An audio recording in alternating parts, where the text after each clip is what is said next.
dico in verità che un vantaggio abbiamo poi, se una vipera ci morde muore lei anziché noi. Muore lei, muore lei, muore lei. Na na na na na na na na. Na na na na na na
Ci conviene ormai è di non mangiare più, solamente questa chance ci è rimasta e nulla più. Chance, l'unica chance, chance, l'unica chance.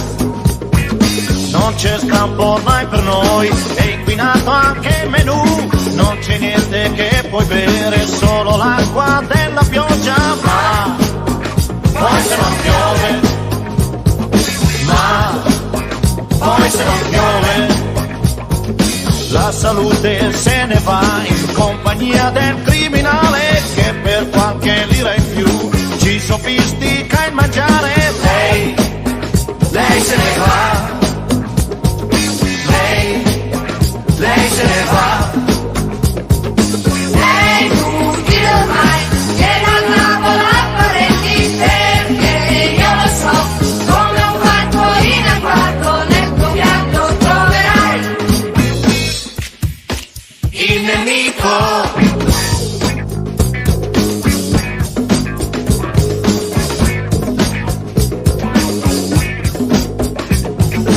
Ecco qui signori miei, questa è la situazione, ma di voi con verità, basta che entri in un negozio, ma di voi con verità, basta che entri in un negozio, ma di voi con verità, basta che entri in un negozio, e una vipera ci morte muore lei in un negozio, ma di voi vuol suicidare, basta che entri in un negozio, ma di voi vuol suicidare, basta che entri in un negozio,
like to wine and dine with me, baby? Oh. Would you like to wine and dine with me, baby? Oh. I'm laughing, you keep on crying, oh yeah.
TSR is solar, TED, too hot, and the special radio station mixes.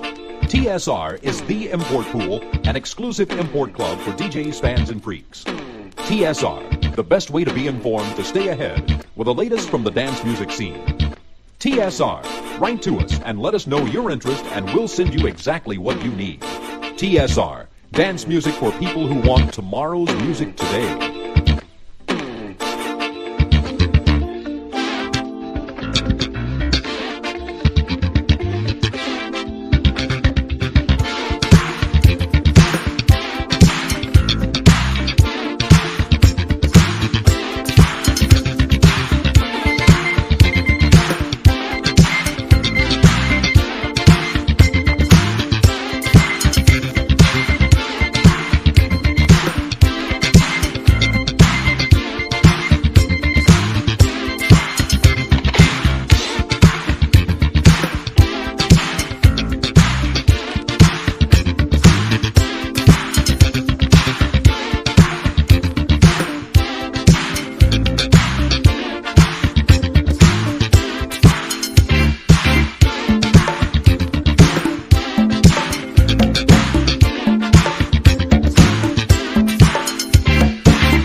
Feeling deep inside, baby.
'cause I'll never let you go.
time you turn around, you can hear the city sound.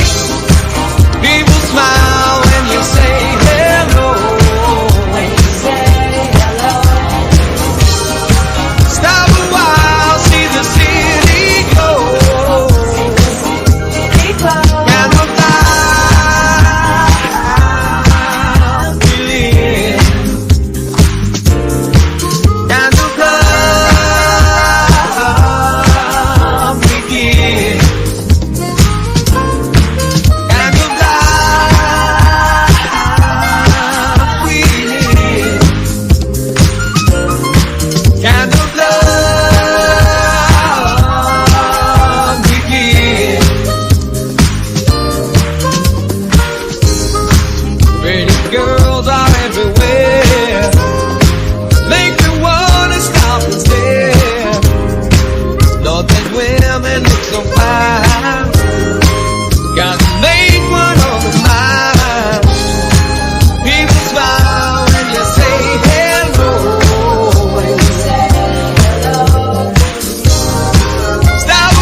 People smile when you say hello. When you say hello. Stop a while, see the city glow. Kind of life we live. Kind of love we give. Kind of life we live. Kind of love we give.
baby, this kind of life is not for me. Oh, baby, this kind of life is not for me. Oh, baby, this kind of life is not for me. Oh, baby, this kind of life is not for me. Oh, baby, this kind of life is not for me. Oh, baby, this kind of life is not for me. I'm working day and night, night and day. Working for my pay, only way. It's all over me, I can't stand it. This kind of life is not for me. I need a holiday to get away from the rush. I gotta get away from the rush. Off the week, it's going street. Out up and fly away, where the sun always shines. 8 days a week, 'cause there'll be sunshine. Yes, I'll be walking in the sunshine. Sunshine, give me the sun. Sunshine, so all my rainy days will all be gone.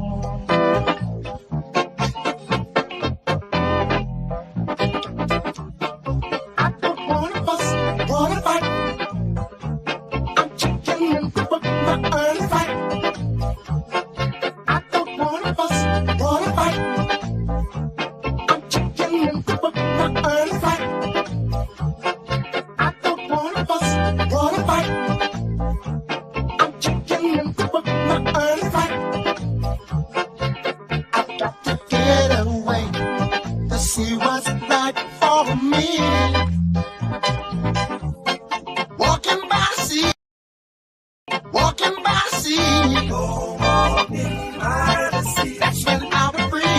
No one to hold me. I can do as I please when my mind is at ease. I won't be worried at all. I need a holiday to get away from the rush. I gotta get away from the rush. The week is cheap. I'll up and fly away where the sun always shines. 8 days a week, 'cause there'll be sunshine. Yes, I'll be walking in the sunshine. Sunshine, give me the sun. Sunshine, so all my rainy days will all be gone.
Come on, get up, everybody. Come on, get up, everybody. Come on, get up, everybody. Come on, get up, everybody. Come on, get up.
fire to the music.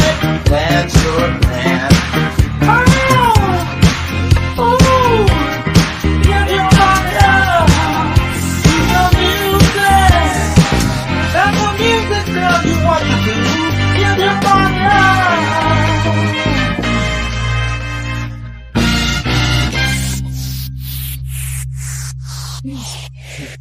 The music makes you do it.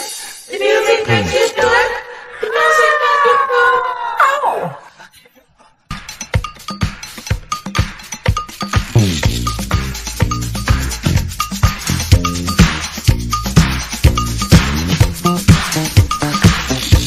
Oh.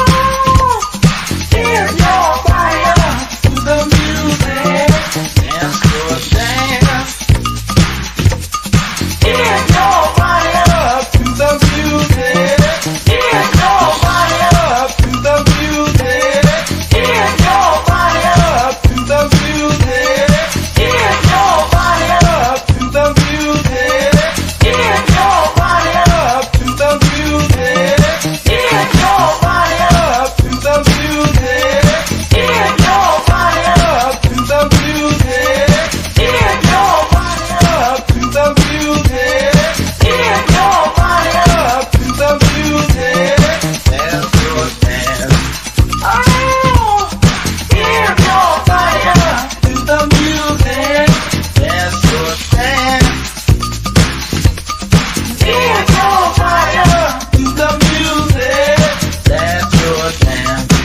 Oh, give it up. Give your fire to the music. Let the music tell you what to do. Give your fire.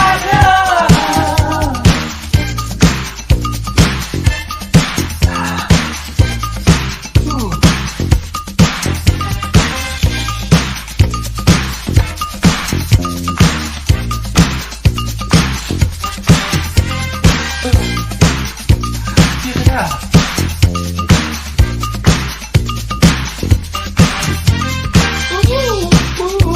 Give it up.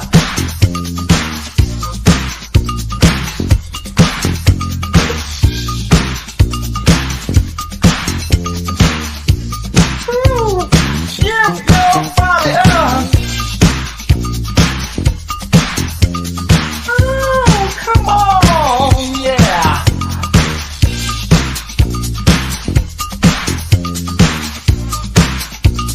Oh, well, well.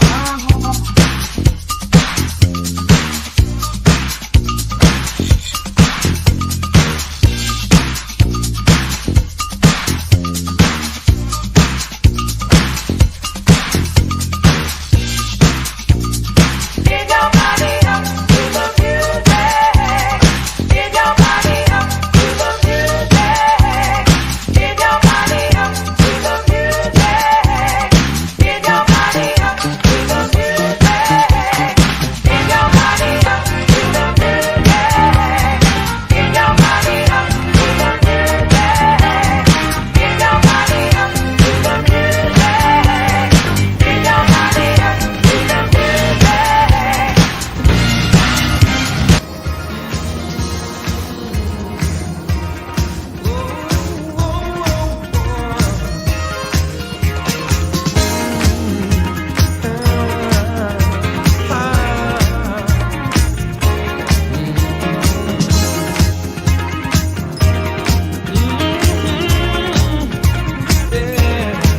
kind of life we live.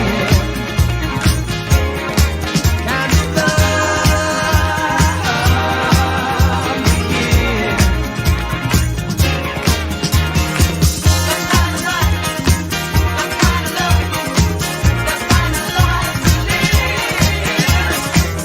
Hot feet when you touch me. Work that body. Hard times, give your body up. Is it all over my face? Hot shot. That's a model. Do it to the music. You can't have your cake and eat it too. Don't make me wait. I love Let's Go Dancing. Let's go dancing. Let's go have some fun. We come alive after our 9 to 5. You know, that told the whole story.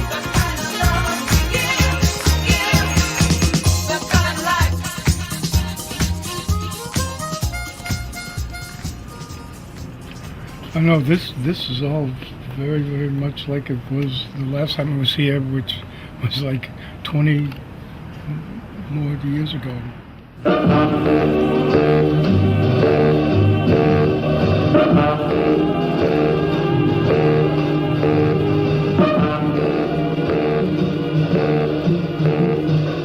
I was born in Everett, Massachusetts, which is about 8 miles north of Boston. My folks lived in Revere, Massachusetts. I was the only child. I never thought the music business as being a future. I loved music from the time I was 13 years old. I used to go into Boston, by myself and sit through 3 movies in order to see 4 stage shows of the live bands that used to come to the RKO Theater. I mean, Ray Anthony and Tommy Dorsey and Jimmy Dorsey and Glenn Miller. So from that time, and when I used to go on dates and go to the Totem Pole Ballroom and they had the same live bands, live music always, just made my hair stand up on my arms. I realized I was gay from probably when I was 6 years old. I realized something was, a little different. I had a couple of buddies that we used to fool around. They've married grandchildren now. But I kind of, kept the tradition going. In my generation, kids came out later, and the reason is because it was frightening. I mean, you didn't talk about it. I thought I was the only one.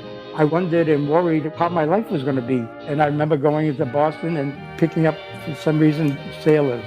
Had the first encounter been something that would have frightened me, it probably would have ended, my even thinking that way. But one led to another and so forth and so on. And when nature calls, you act on it, The thing is, I was out there, as a kid, and everything had to be kept inside. And I feel, looking back, that it took a lot of guts and I think I did all right for myself as far as, as a life and not going, like crazy, because growing up gay at that time was really a bitch. 1951 to 56, I was at Northeastern University. I joined a fraternity and was very popular in the fraternity. I was corresponding secretary in less than a year. I was the vice president and in charge of pledges.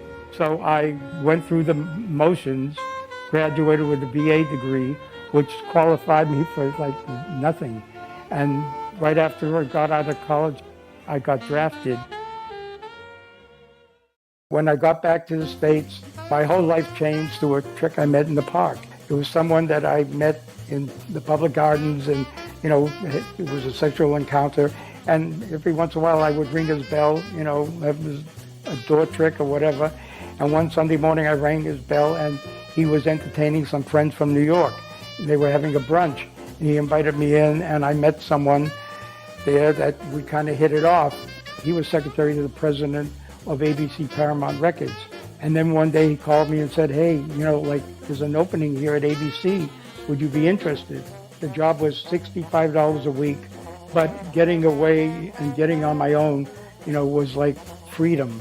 So I took the job and I rented a room in Queens and Roosevelt Avenue. And that's how I got out of Boston and got into the music business. When they decided to put on field reps, they asked me if I'd like one of those jobs. Cleveland was my home base, and I had Indiana, upstate New York, Pennsylvania, Pittsburgh, and Michigan. And at that time, if you had a record on the radio at WHK in Cleveland, you knew that you could spread it around the country. That was a place to break records. I got a car, and I remember when I first went to pick up my car, the license plate number said QJ 835, 435. And I went, oh my God, they're gonna know a queer Jew. Other field reps would always call this, these outlying places, say, hey, do you need any records? But for me, I went and visited them. I set up window displays for them. I did things that, other guys didn't do, and they appreciated it. After about a year, I got a phone call from ABC in New York again and said, hey, Mel, would you like to come back to New York? And I decided to go back. I got an apartment on East 83rd, a fifth floor walk up, and took over production, which I didn't know anything about. Like putting the singles together, the copy, get all the albums, and it was quite a job. And then beside ABC Paramount, they had Impulse Records. Then they took over Command Records, and then Ray Charles came.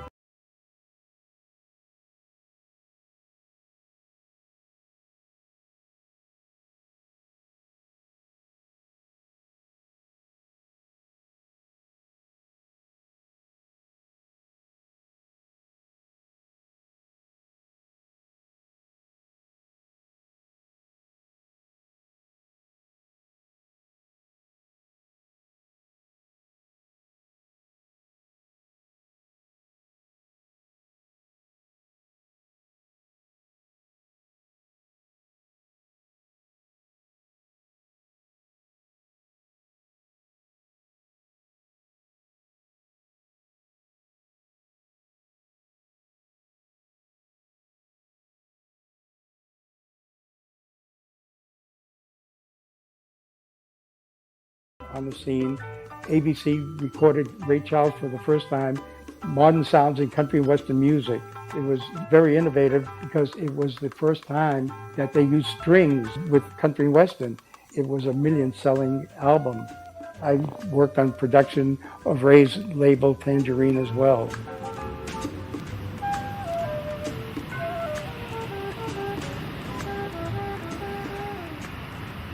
It was a July 4th weekend, and it had been raining on Friday night, and like the sandpiper closed, and everyone went home, and I got back to the house, and I thought, I think I just feel like taking a walk. It stopped raining, so I took a walk, and I went down near the co-ops down there, and I was just standing, and this guy walked by and stopped and started talking. And, like it was dark. I could see he was attractive, but, couldn't see him too closely. And I said, where are you staying? And he said, I came out here with a friend, and we had a fight, and he asked me to leave. And so, I realized he was walking around. He had no place to stay. My first thing was, I can't let this nice Jewish kid go home by himself. So I said, if you don't mind, you could come back and stay at the house that I'm staying at. You can sleep on the couch. So he came back, and naturally he didn't sleep on the couch. And that was the night that I met Michael Brody. He was a 19-year-old messenger on Wall Street, I found out. Back then, he had the most beautiful smile, the most incredible teeth and eyes. He was a sweet kid. But he also... He knew what he was doing. And one time I asked him years later, how come you went with me? And because there was this guy, John Rodriguez, this kid who was a very handsome Cuban, and he said, one star in a family is enough, which is pretty hot shit stuff for a 19-year-old messenger. One night, just the two of us in the office at the garage, I said, Michael, don't you ever remember the good times we had together? He said, of course I do, Mel. My life began when I met you. I don't think anyone could ask for a more beautiful, declaration than that. To me, that meant everything. The 60s was a time of revolution. It was a time of cultural revolution. Women were finally demanding their rights and their equalities. The pill had been invented, so women had a level of sexual freedom. Blacks wanted their rights. The war in Vietnam was a very wrong-minded war. And gay people were participating in all of those movements. I think at a certain point, we started to say, well, what about us? Of course, we know that Stonewall was instrumental in the Stonewall riots, which changed the law in New York, the cabaret law, to say that two men could dance together. Before that, it was illegal for two people of the same sex to get on a dance floor together. So the Stonewall riots basically changed that law. It changed everything. As it was happening, you could feel it. You could feel the world change. Those of us who had been raised on freedom theories of Abbie Hoffman and hippies and the anti-war demonstrations and the liberal free love movement of the 60s, I was imbued with that as a teenager. Well, when I got to be 21 years old and an adult, we all began to live those ideas of free love and liberation, and if it feels good, do it, and as long as it doesn't hurt anybody else, it's okay. That's how the whole club industry flourished. I mean, many different aspects came together to make the whole scene happen. It was like, I didn't realize how huge the gay population was because it was so underground. And then once it came out in the open, it really flourished, and all the main clubs that I was influenced by and I felt influenced the things we do today were totally dominated by the gay culture. I used to go to the Firehouse, which was a gay community center at the time, and Barry Lederer was the DJ there, and I was friendly with him. We knew one another from Fire Island. I would play Black Skin, Blue-Eyed Boys. I would play Harlem by Bill Withers.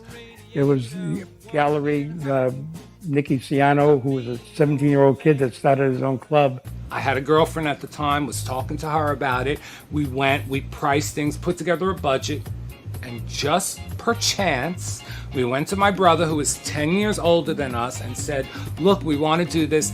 And perchance, he had just settled an insurance case and had $10,000 and decided to invest it in this club that we proposed to him. And boom, there was the gallery. Then there was the Sanctuary, which was a converted church. I just remember seeing people high as kites in nothing but the smaller shorts than Daisy Duke ever thought about wearing. I mean, and on shoes that looked like they were this high and dancing like crazy fools. But then, you know, I was introduced to the Loft.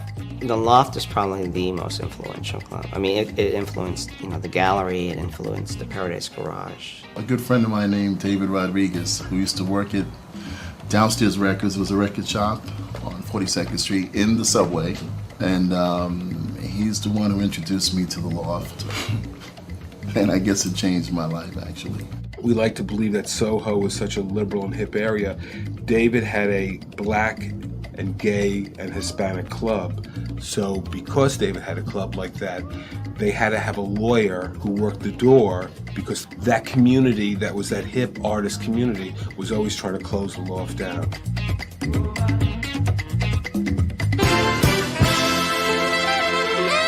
In the early days of disco and R&B were somewhat interchangeable. A good up-tempo R&B record was often a disco record.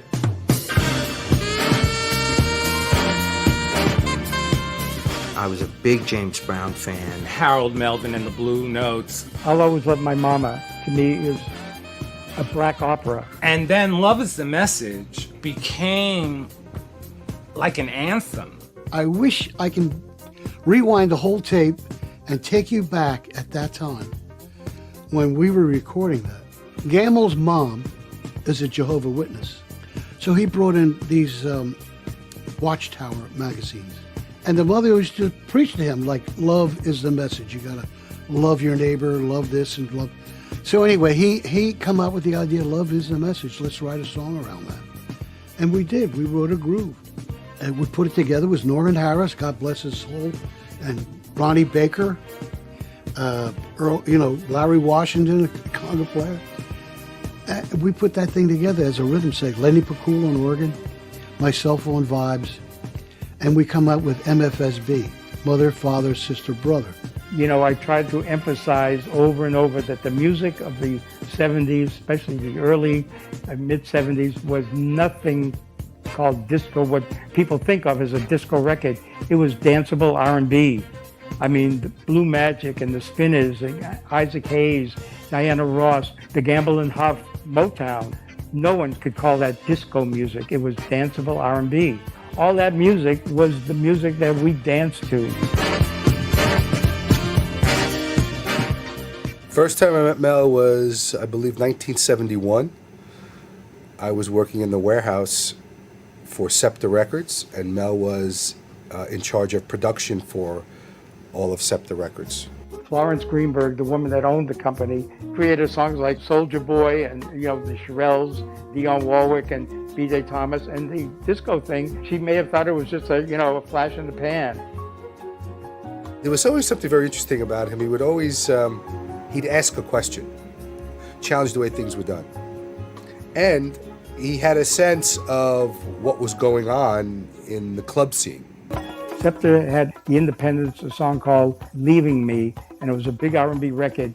But on the B-side of the record was a song called I Love You, Yes I Do. After Leaving Me had its run and sold a lot of records, suddenly there was a resurgence of sales on the record. And no one at the company knew why. But because I was going to the clubs, I realized and was able to tell them that the DJs in the clubs were playing I Love You, Yes I Do. The DJs, I believe, that influenced me the most would be David Mancuso, Nicky Ciano, Michael Capello, Richie Kazar, Larry Patterson. The person you have to give one of the most credit to is Francis Grasso. T. Scott, Dave Rodriguez, Walter Gibbons. It was myself and Bobby DJ who were the first people to play Love's Theme at the Island. Bobby played it at the Cherry Grove. I played it at a gigantic party on the beach. No one had ever heard the record. The moment it came on, it's like people there were transformed into another world. It was amazing. No one had ever heard anything like it. Well, Love's Theme was a key song because it was the first time I think that the record companies turned around and said, whoa, these DJs have influence. Historically, radio ruled the roost. If you weren't on radio, your record was dead. We immediately started playing Love's Theme, and Love's Theme started to climb the charts without any radio play. And now they found an outlet where they could promote their records without radio. It was the first time in history. So it became monumental.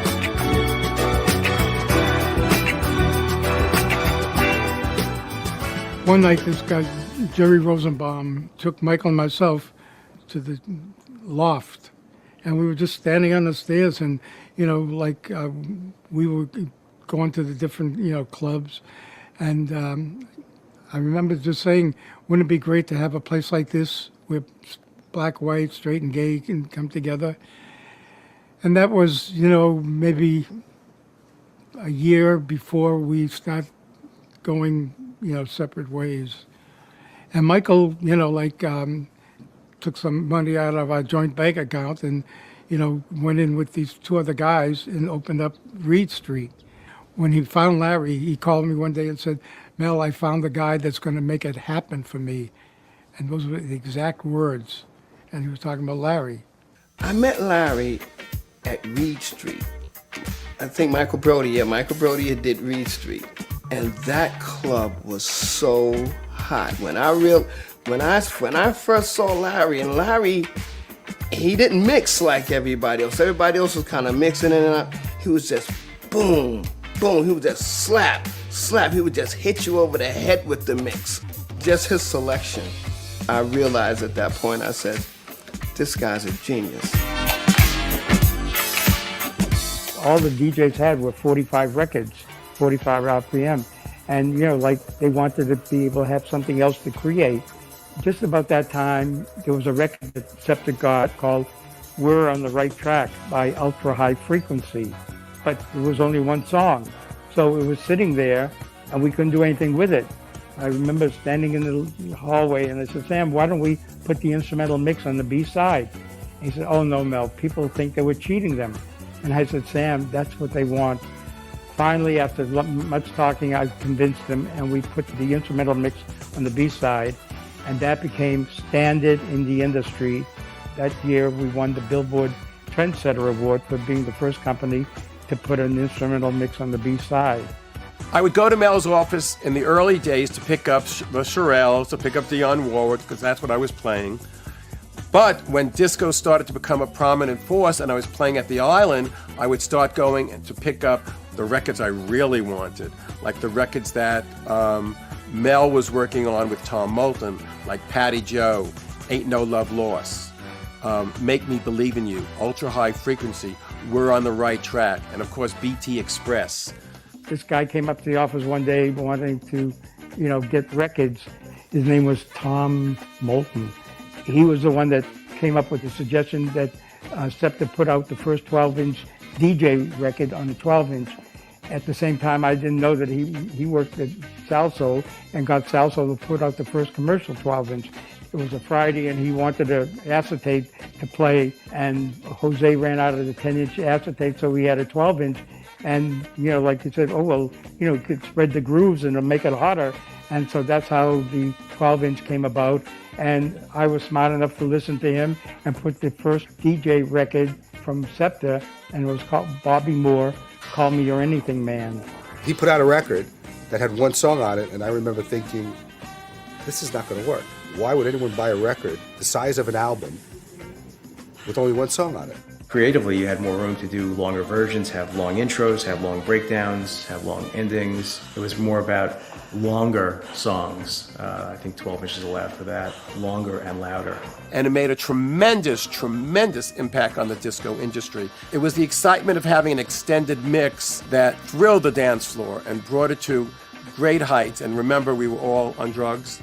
But even if you weren't on drugs, you still could enjoy the record. And Mel was a leader. He was the first, absolutely the first. 76, SEPTA went out of business. Everyone went to different places. The disco thing was getting popular. So Ed Cushions at that time said to me, hey, why don't we start our own company? Ed Cushions was the sales guy at SEPTA. I said, I don't know anything about starting a company. So he said to me, look, you want to take time off? Let's start the label. You can go and do whatever you want. I'll take care of things. Ed was the business guy and Mel was the creative guy. So Ed cut the deals for the price of the records. Ed collected the billing. Mel really, I think, went and found the talent. I don't know if you'd want to call Mel the wild one and Ed the tame one, but Ed was the down-to-earth guy, and Mel was the guy who dealt with Larry Levan and all of the club craziness and all of that. We got a small room, one room downstairs in the same building on the 6th floor where Opal Studio was, and we started West End Records. Ed Cushions used to go to the West End of the Bahamas, and he pulled out something in his pocket that said West End, and so we decided to call it West End Records, where the sun sets and the stars rise.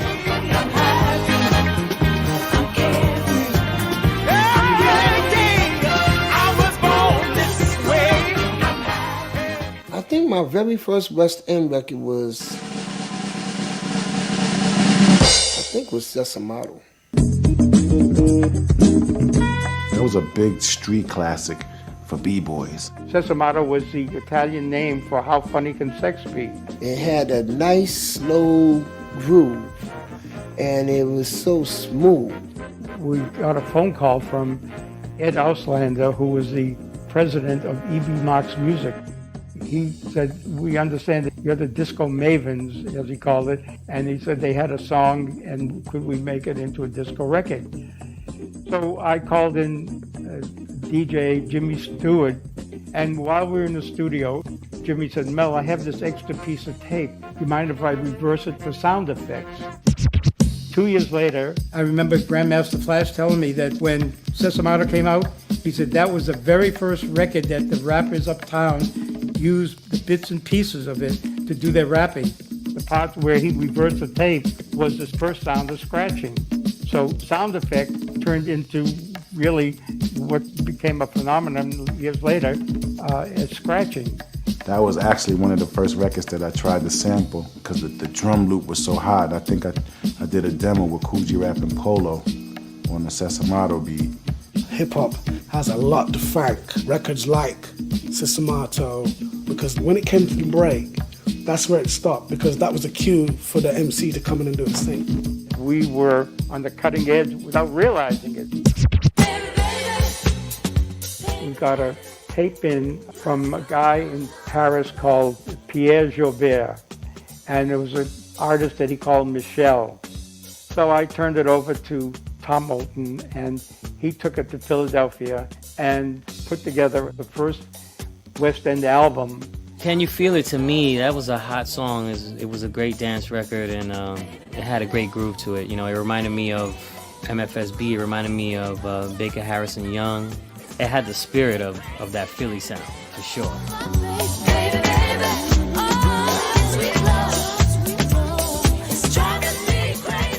Mel was at West End, but I didn't know he was at West End. I knew this other promoter, and I went up there to see the promoter, and it was like, oh, hi, Mel.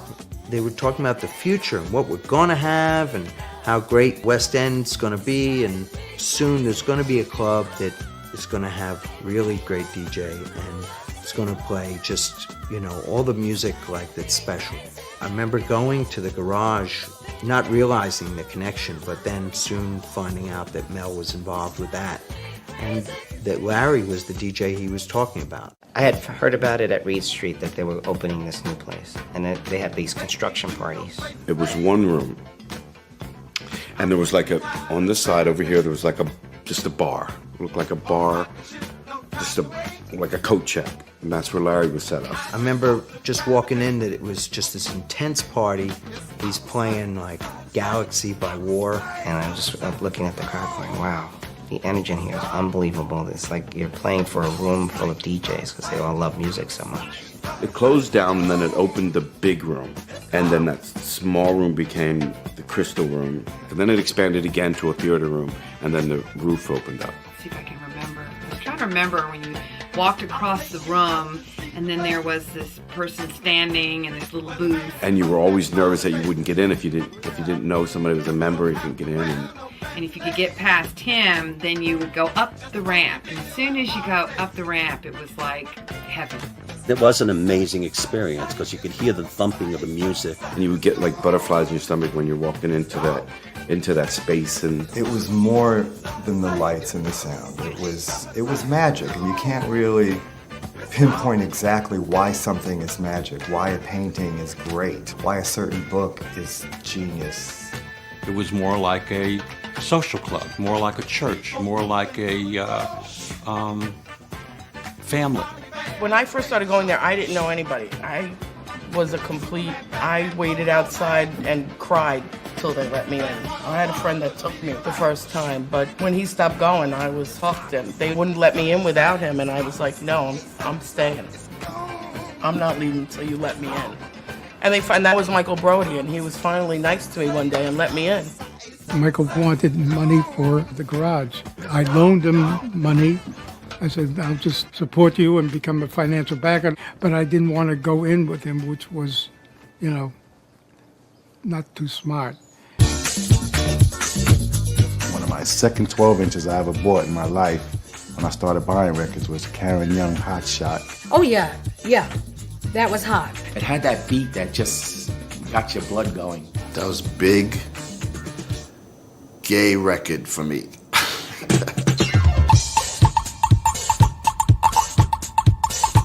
With that one song, she became an international star. Who knows how many Karen Young Hot Shot they sold?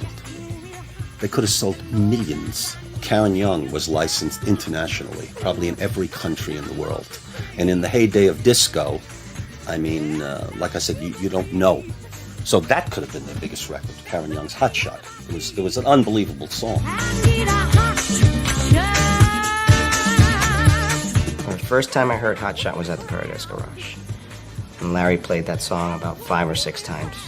That was a track not only being in the garage, but every single club that you went to. It has a charm to it and a magic to it, and it is a great record. Any other label would have probably said, well, maybe we like to have it go to a proper studio and fix it up and make it sound professional, but they didn't. It became a huge, huge hit. I just remember she could sing the hell out of that song.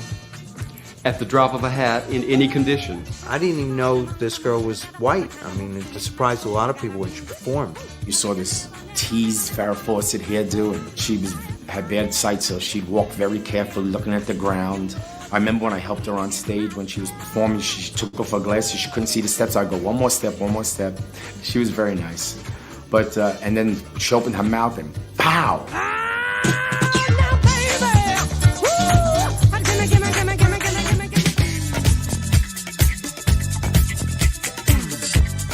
The first song that I loved on West End, and I didn't even know it was on West End, was Work That Body. You can help but move when you heard that song.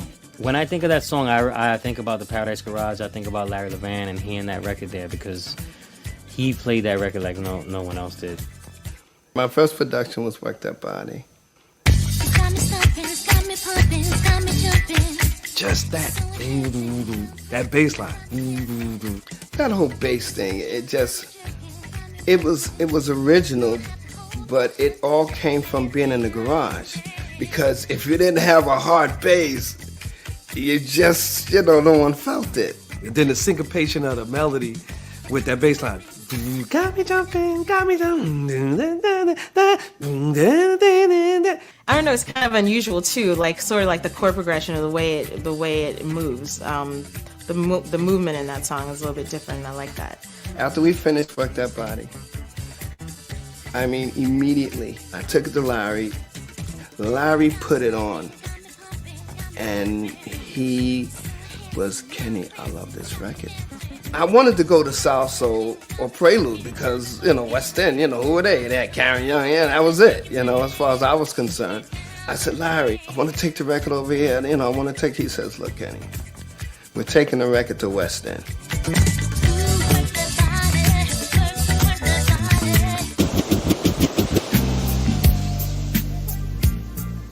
We did this other track called When You Touch Me. The first time I heard When You Touched Me at the garage, I almost had a heart attack. What stays in your box? That's definitely one. It was rough and funky, but it was really the highest energy. Oh yeah.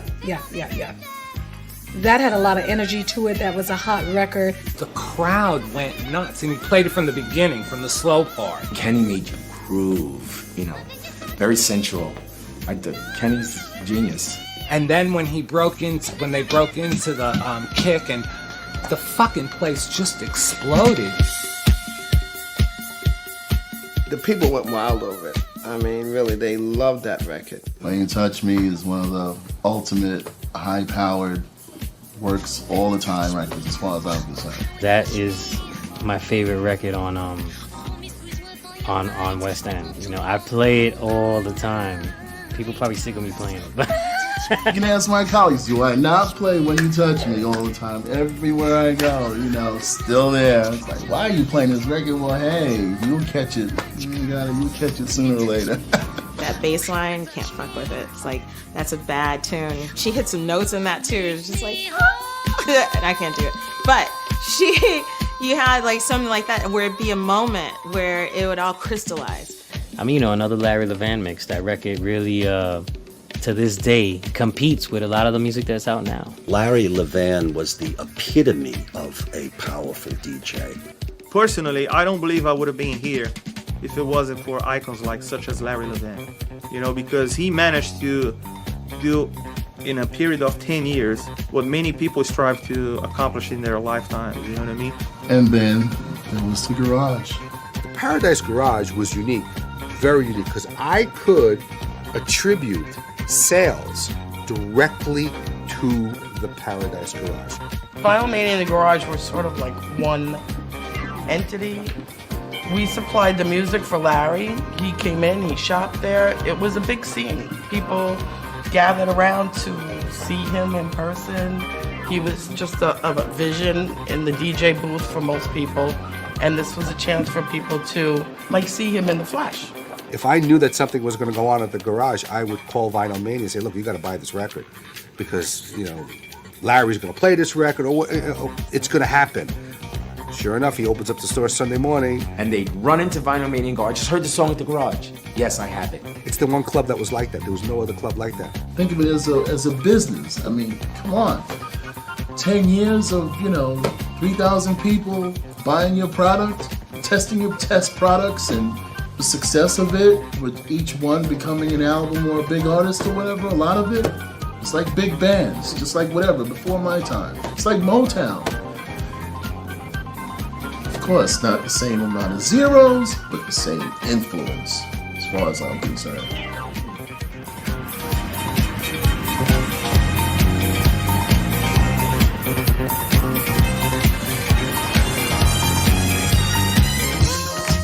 The label had done well, and my partner said, we're either going to pay the money for taxes because we made so much money, let's have a distributor meeting in San Francisco, invite all our distributors for a weekend. And so we did. It cost us like $75,000. But when we came back from that convention, the shit hit the fan. I mean, like, business was really bad, and some of the product that we had wasn't up to par. We put out this album, Colleen Heather. Till this day, I don't know why we did it. The old classic Malaguena. Nothing much happened. The Tana Gardner album didn't do much. And then Arthur Baker came in with his first production called Kind of Life, Kind of Love. See, now that might be my favorite. Kind of Life was a classy record. It was all about the north end of Boston. A lot of people came down from Boston. I mean, Arthur Baker, Joey Carvello, Dana Jacovitis. There was a whole scene of people up in Boston that played these New York records. Everybody knows Arthur Baker's story. In the 80s, he went on to become the first superstar remixer. You know, sometimes a song, you could hear the first note, and you go, and it just grabbed you right away. Kind of like grabbed me right away. You know, it worked with everybody. It worked with the Latinos, African Americans, like everybody liked that tune. You got to give it up to Mel for choosing a record like that. It was kind of an embarrassing moment, Disco Sucks. That was a blip on the radar screen, but I think it certainly is still cited as a point when the corner was turned. And I think it was racial, and I think it was homophobic. Disco was everything at that time, and one way of them trying to get their frustrations out was doing that whole little bullshit thing in Comiskey Park. Disco, in the commercialized sense, was like, baby face, like a disco beat to it, or like some stupid song like that. So you got Disco Ethel Merman, Disco Classical, you got Disco Duck, It's a perfect target. And as this industry is growing, it's really selling a lot. You're starting to see on these artists on the cover of Rolling Stone, the straight white rock and rollers really had a problem. Record company executives are notorious for being able, you could say boo, at the right time and scare the hell out of them, especially if they're on a coke jag, like a lot of them were. So I think they probably just got scared. Thought, oh, wait, this is 15,000 people in the stadium burning disco records. Maybe we better change something. So what do? They didn't change the music. They just changed the name of it. They changed it from disco to dance.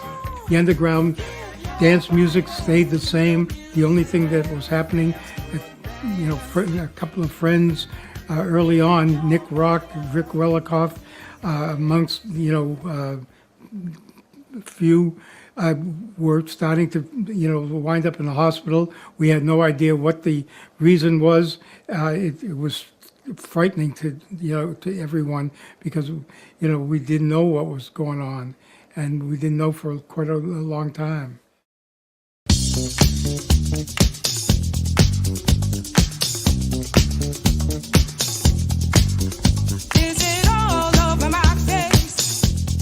All Over My Face is one of the most genius records. That was hot. It's all over my face? What is it?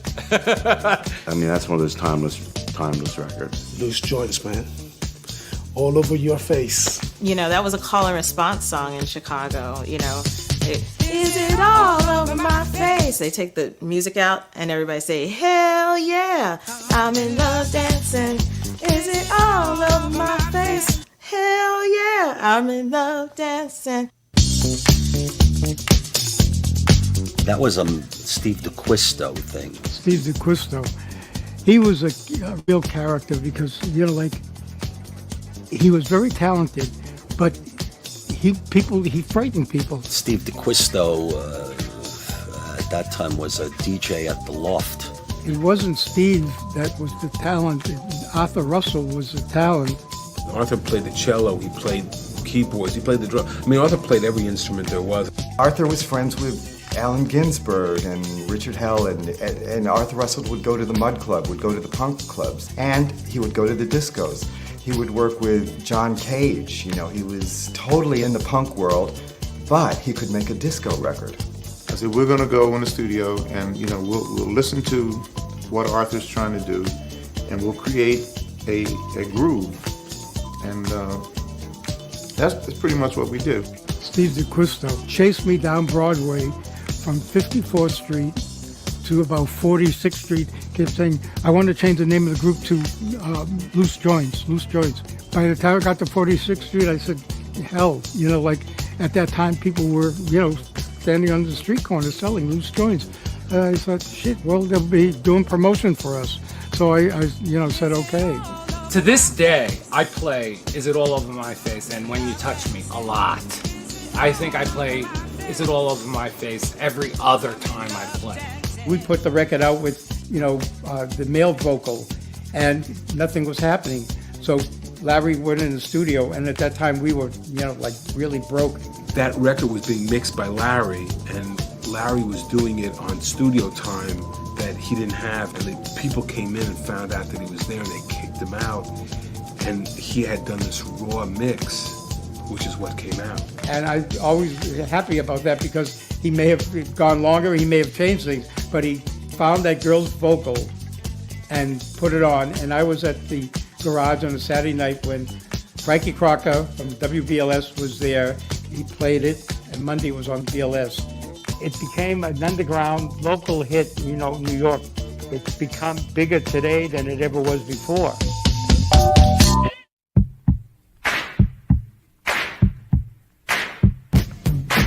Heartbeat. Oh, God. Heartbeat, I love that record. That's one of those songs that changed a lot. Heartbeat changed everything. That one record brought it back. I'm not really a fan of that record. Sorry, I'm honest. The actual Heartbeat, to me, was just wow, that is the coolest record ever. It's really not a disco record. It's really a funk soul record. This bass line came to my head, and I started dancing. This is no joke. I started dancing. I mean, as if I was in the garage or somewhere.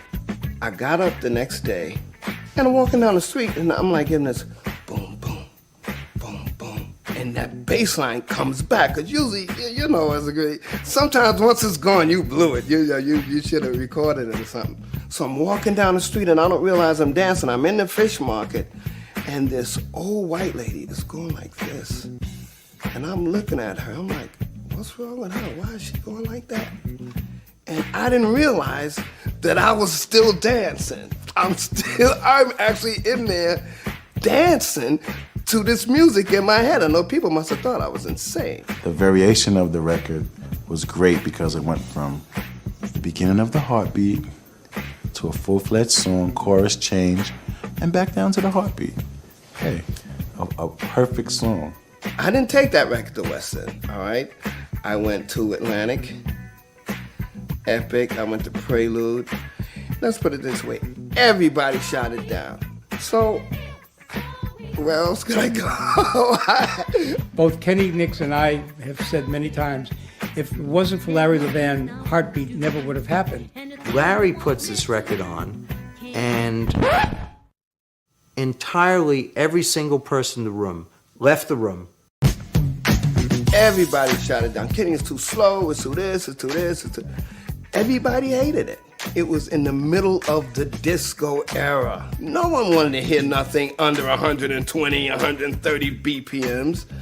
Only one that was doing that really was Larry. He was the only one that had the balls to let you be in a party and take it here and, and give you any emotion instead of taking up and banging you over the head all night.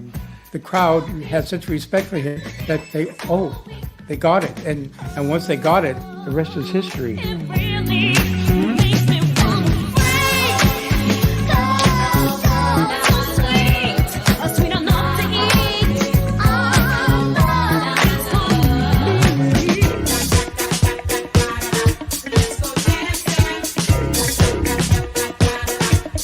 One of the songs that came out on West End that I was very proud of, because the producer was this young black kid that he dissected the lyrics for me. It was Larry Joseph, and he said, "Let's go dancing, let's go have some fun. We come alive after our 9 to 5." Exactly, that told the whole story. Let's Go Dancing was done by Spark. Let's Go Dancing. What a song. It just captures the spirit of being in New York at that time and working hard all week. Just ain't no good. Do something else if we only could. That's why we had to go out. Let's go dancing. Let's go have some. It just was perfectly written. Let's go dancing. Let's go have some fun. Let's go dancing. Let's go dancing. I remember when Larry put this record on, people were just like, if they were drinking something, they would finish it, drop it, that's my record, run to the dance floor, and just boogie. These were people that really knew how to put together a record for a club atmosphere. I mean, it was kind of like a new thing. That's probably the most well-written record that I felt on the label, even today. Let's go. Let's go.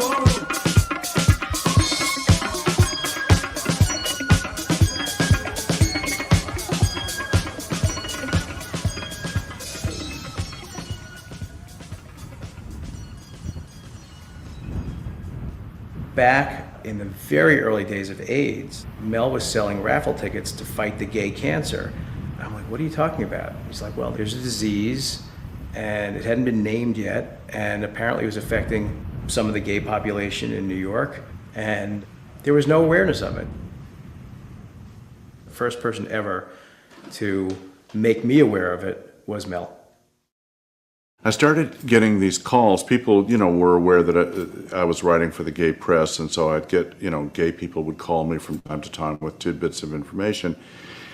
And there were some calls, I think it was 1 or 2 different people saying that there were some gay men in intensive care units in the city, and that they had some mysterious disease, and they didn't know what it was, and it was very serious, and they didn't think it was a single epidemic because it didn't really fit. There was different people from different backgrounds with different kinds of problems. Some of them had pneumocystis pneumonia. I guess a couple of them had the Kaposi sarcoma, and it didn't yet fit together clearly as an epidemic. This is the information we got that went into this very first article, which the New York Native, their heading was "Disease Rumors Largely Unfounded." There was, understandably a real degree of panic in the community. I mean, people saw that New York Times article by Lawrence Altman that came some weeks later. They didn't know what it was. We didn't know what it was. First it was 1, 2, and then it was, a half a dozen, and then it reached the point that there were like 40 people in the hospitals. And that's why, I said that gay people should be thanked for letting the world know that there was a crisis, because if it left it up to the damn government, it would have taken them, God knows, another decade to find out. It felt like people were still trying to figure out what was going on in 81. And within that year, when people started to die, that there was this rude and painful awakening that, oh my God, there's something really happening here. I remember that first Times article about, Fire Island and gay men were having this disease, but didn't know anyone until David Rodriguez got sick very early on in like 81 or 82. And it brought it home for me. I saw it right there. I saw David, who was this Zoftic kind of guy, all of a sudden get very thin. He he had cryptosporidiosis, which is a parasite that you just can't get rid of, and diarrhea all the time, and it was just sad. It was really, and then it got devastating. I mean, people can't imagine, like, half the people that you know are gone in a few years. I mean, they can't fathom that, really, but that's what it was like. The whole AIDS epidemic changed everything. It still changes everything. AIDS forced people who didn't ever want to even think about homosexuality to confront it.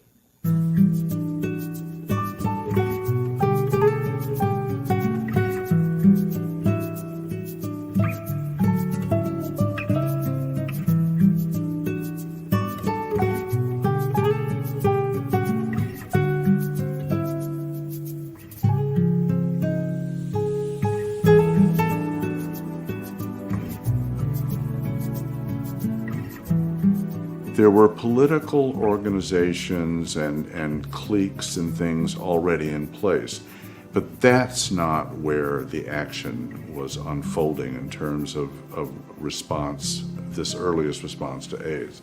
It started to unfold in Fire Island. And this is where the world of Mel and Paul Popham and these people come in. Larry reprinted my articles and took them out to Fire Island and started passing them out. He was very, very concerned and very angry and wanted us to be a lot more organized and a lot more serious about what was going on. And of course, he was right. Paul Popham was this handsome former Green Beret who was just absolutely worshipped by throngs of gay men. So, as with many grassroots organizations, these folks came together in someone's living room and began this process of trying to figure out how to respond to this crisis. In fairly short order, 6 of us finally came together and became, in Larry's living room again, and became the co-founders of this organization that we decided to call Gay Men's Health Crisis. So they formed GMHC, and they didn't have any place to start it, and Mel gave them 22nd Street, basically. It was a single room occupancy building, somewhat run down. It was still kind of a shell, and I think the upstairs was, still completely unrenovated. But he had empty rooms, and so all those empty rooms he let GMHC use. So that's how this became our first home. Why did you feel compelled to let them have space?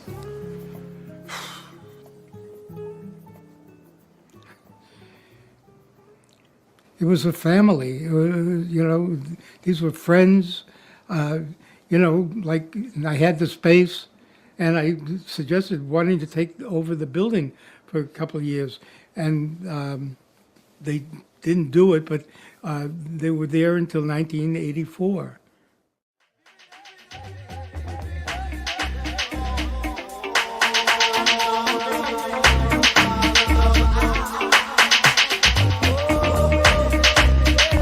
Peach Boys. Oh, yeah, that's a great record. Yes, Peach Boys, yeah. That was the sound of the garage. No question about it. We were doing a dance called the Smurf, and we would listen to Pac Jam, the Johnson crew, and then Peach Boys came, and it was Don't Make Me Wait. You could go to a party and hear it played 10 times, and you never get sick of it. You just wanted to do the Smurf and listen to the Peach Boys.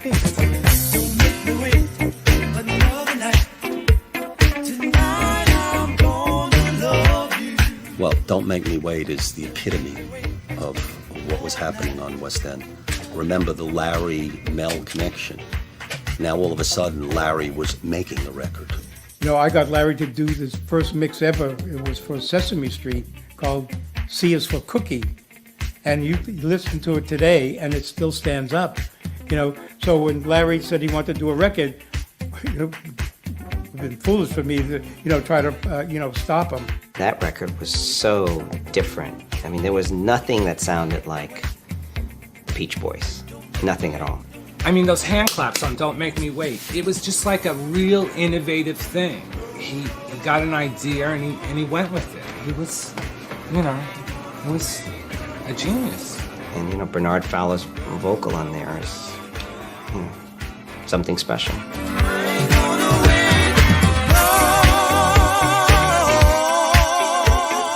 The acapella that was used on top of everything. I mean, it's just the default of underground music. You just can't get away from Don't Make Me Wait.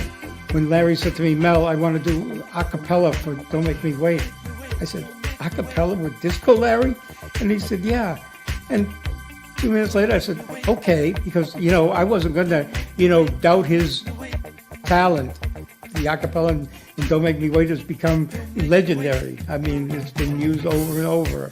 Because Larry was so meticulous and the way he worked, which was slowly, we were waiting forever for that record to come. People were dying for that record to come out.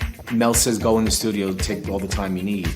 You don't say that to someone like Larry. That's like letting a 5-year-old loose in a candy store saying, eat all the candy you want. Larry had been playing that record and it was embraced immediately, and by the time that record came out, it was an anthem. The Peach Boys and Loose Joints are two examples of what I call modern West End. Early West End was the female vocalist doing the typical club tune. These were different records. I liked them very much.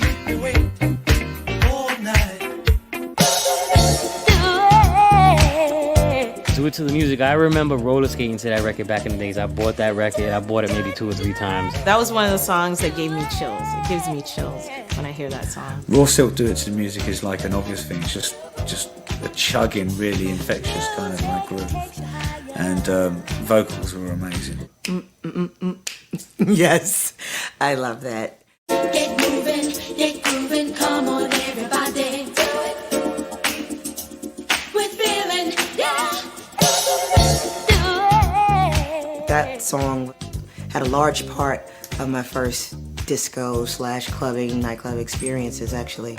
Mel managed to sail from the 70s into the 80s and keep the label consistent, putting out good quality records, even when the music became a little more electronic and disco was no longer the hot thing.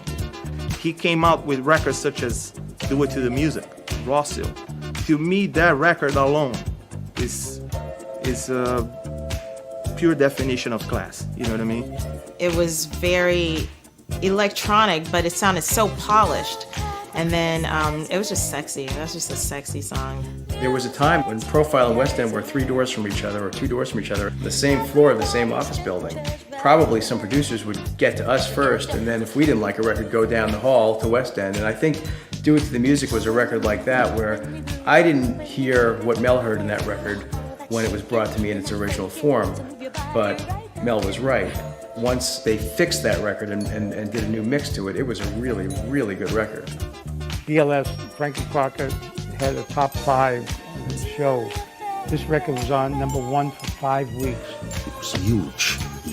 I mean, every person that came in the store bought one. Just picture owning a store and every single person that comes in selects this one item. Guaranteed. Do it, do it, do it. These 2 guys brought in a record to me that sat on my desk for weeks and weeks and weeks. There was something about it that I really liked and I wanted to do something with it. Finally did, and it was a song called Ride on the Rhythm.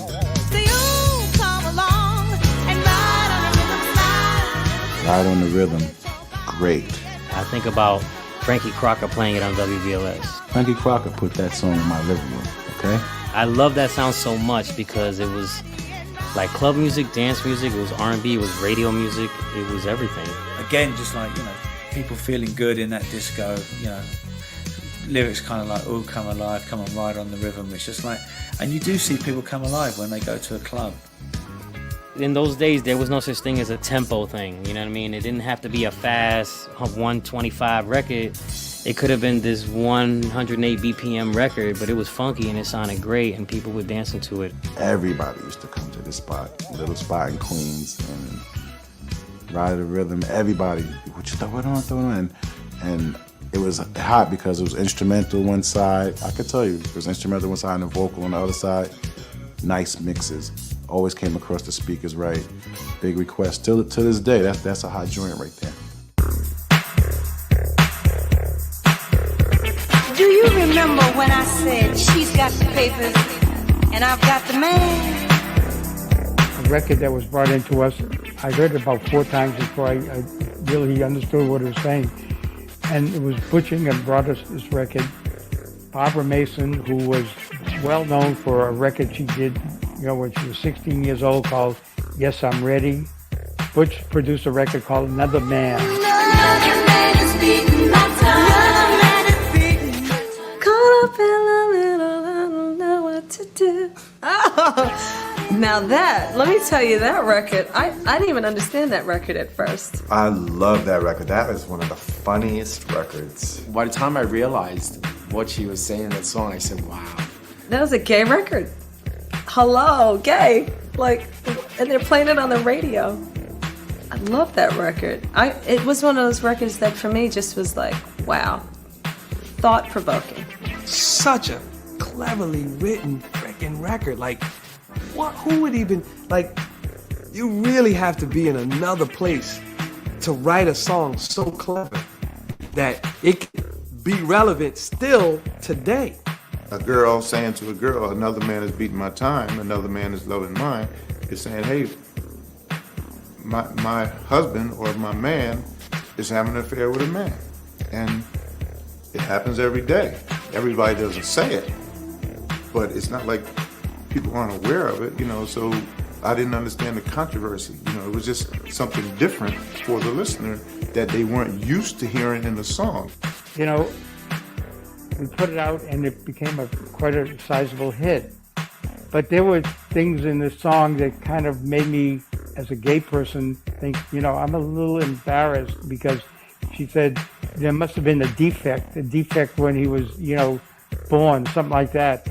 Little things that, I know it was tongue-in-cheek and all that, but it really bothered me. And a long time later, I got him to do a remix and take out some of the things, that I thought were offensive. There was a certain kind of a way that he talked to me. His voice went up. At first he was talking like, yeah, baby, yeah. And then he went, and it kept going up and down. And then there must have been, I figure, a defect of not when he was created, but somewhere along the line, something went wrong. Another man is beating my time. Another man is loving mine. Christmas of '83, I went to Lenox Hill Hospital because one of my dearest friends, Ray Ford, had just come down with toxic plasmosis. Ray passed away January 2nd. Well, that morning we went to a funeral. This guy, Herb Marshall, passed away. Went to that funeral, came back, and I got a call from Dick Fisher to tell me that Ray got out of the hospital and he tried to commit suicide because he didn't want to be beholden to anyone. I mean, it was every day there was someone dying. Every day. And Ray,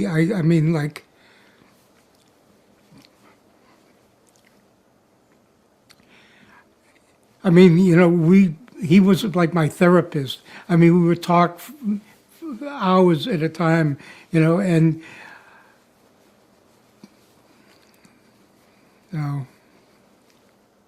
Mel was so, distracted basically by the AIDS crisis, and it was the kind of thing that West End just couldn't get his attention as much. I think he said, okay, just take it. He gave him the stock. I think just go with it. Do whatever you have to do. I stepped away from West End at the end of 1984. My partner at the time kept telling me every day I walked in the office, we're going bankrupt. And it was frustrating. And I was more and more involved with the stress of losing friends and doing drugs, to forget about a lot of things. And I finally just said, hey, here's my stock. Do whatever you want with it. We are the children. 1985. Actor Rock Hudson announces he has AIDS, putting the epidemic on the front pages of newspapers and magazines around the country. The infection has surfaced now on continents around the planet. 20,470 cases of AIDS have been reported in the U.S. 8,161 are dead. It didn't compute. You just didn't know what was happening. I mean, you knew what it was and you knew what was going on, but it was like, well, this can't really be happening. You always thought it was going to end the next day. And then when we found out about Michael, that was pretty much when it really hit home. It was like, this can't be. It was like the final blow for Mel. You know, after losing so many friends and having so many friends get sick, to have Michael be sick. I had been after Michael for a while. I said, Michael, I'd like to see your apartment, the place that he bought on Canal Street. So we sat down and I was facing him like I was just a few inches away from him. He opened up a bottle of wine and we were talking.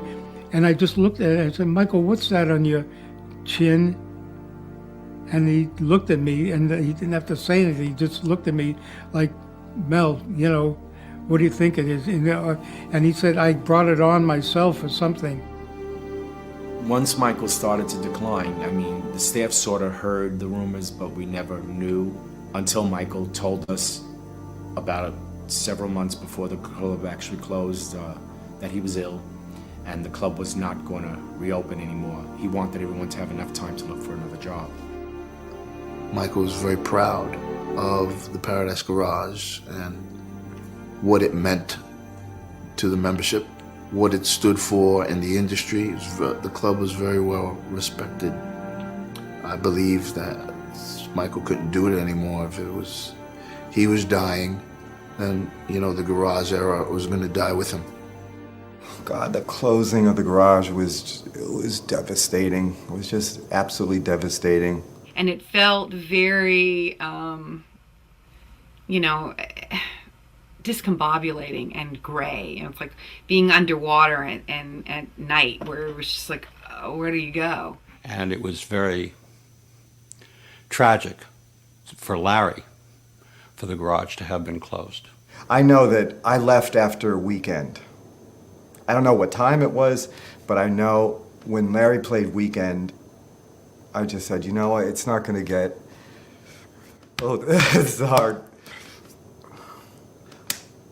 I can't even, like, talk about it. But when he played Weekend, that was real. You know, that was it for me.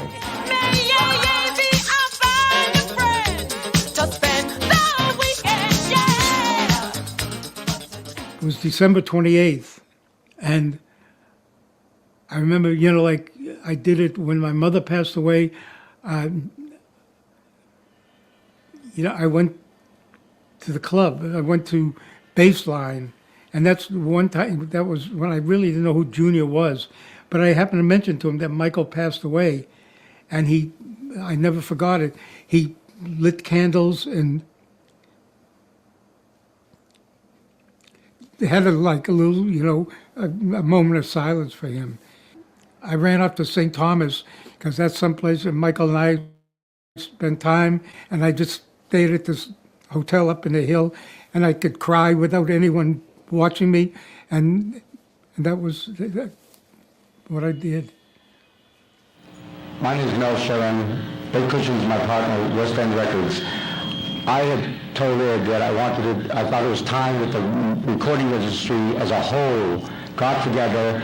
They've done Band-Aid, Farm Aid, all kinds of aids. It's time we did Aid for AIDS. I wanted to do something for Michael because the garage has done so much for the record industry. That's when I started 24 Hours for Life. 24 Hours for Life was, you know, Mel's great idea. Choose one day out of the year in which everybody would do something, you know, for AIDS. We believe we can raise in one 24-hour period, one day, worldwide, $100 million, and that's our goal. The design people had gotten it together, Broadway was getting it together, but there really hadn't been a, you know, music industry organization, you know, stepping up to the plate to fight against AIDS. We have a music convention, and music people should be involved. And as you can see, the seats are empty because a lot of people don't give a damn. And it's time that everyone gave a damn. AIDS is not a gay disease. and it was time that everyone found out and knew it. I guess the greatest legacy of 24 Hours for Life is that, it was the fiscal sponsor for Lifebeat.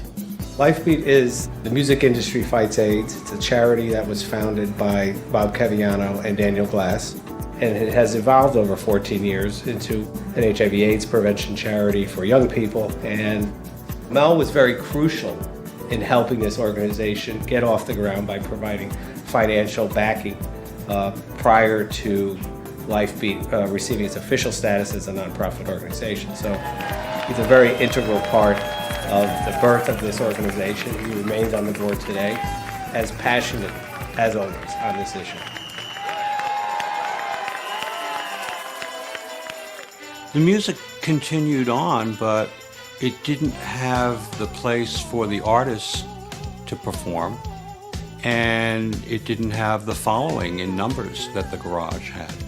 None of the other clubs in New York City would become committed to that sound. Ed was here a long time and kept West End alive right out of this location. Remember, they had closed their doors, and one partner had walked away from it. The other partner was working out of here. Larry went through some really bad periods where he was doing a lot of drugs and didn't care anymore. He was living on 23rd Street at the time, and I was living not too far from him, and I'd run into him on the street a lot. He would come around Sound Factory, and he would come to the DJ booth, and he would tell me, well, you shouldn't work crossover this way, you should do this and that and the other thing. I said, Larry, this is my thing now. And it got to a point where I wouldn't, they'd tell me Larry was at the front door. I said, don't let him up to the booth, please. One time after Sound Factory, we walked the whole way from Sound Factory to my house, and me and Larry just talked and talked and talked. And I've said this before, that I felt that that's the day he passed the torch to me. I really understood him that day because he had said a lot to me and how he started and his family, and it was hard for him to trust people, and why people were around him, and why the necessary to take the drugs because to dilute himself from not finding really true love and all this kind of stuff in his town. That was a monumental day for me, being able to have that 8-hour walk with him. Hi, everyone. It's so nice to see some of these people I haven't seen in a long time. I was wondering if Joey could come and move these speakers just a little more. Joey?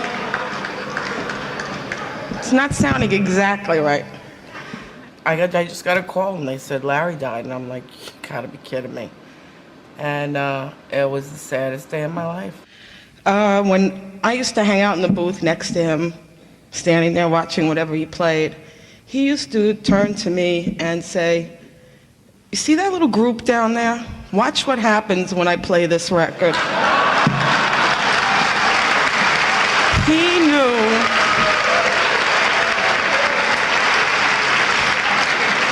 he had names for all of you. There was the Sentimentally It's You group, there was the We Got the Funk group, all of you.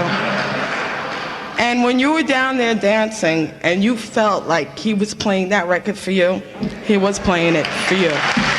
I'm gonna miss the shit out of him. I love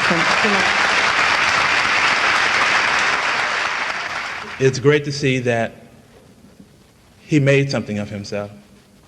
And I will never forget that David Mancuso and Nicky Ciano gave me my education.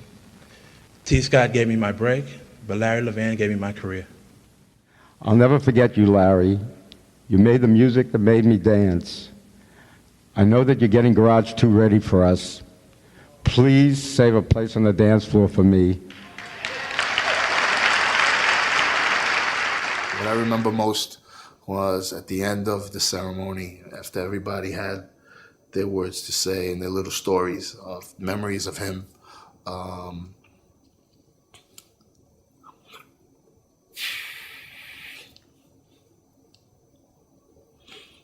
Francois played.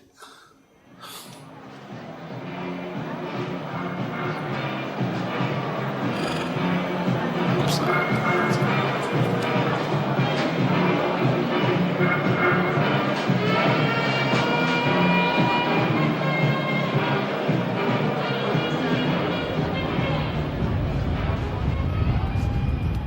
It was one night late. I met him, I think it was on either on 9th Avenue or 10th Avenue.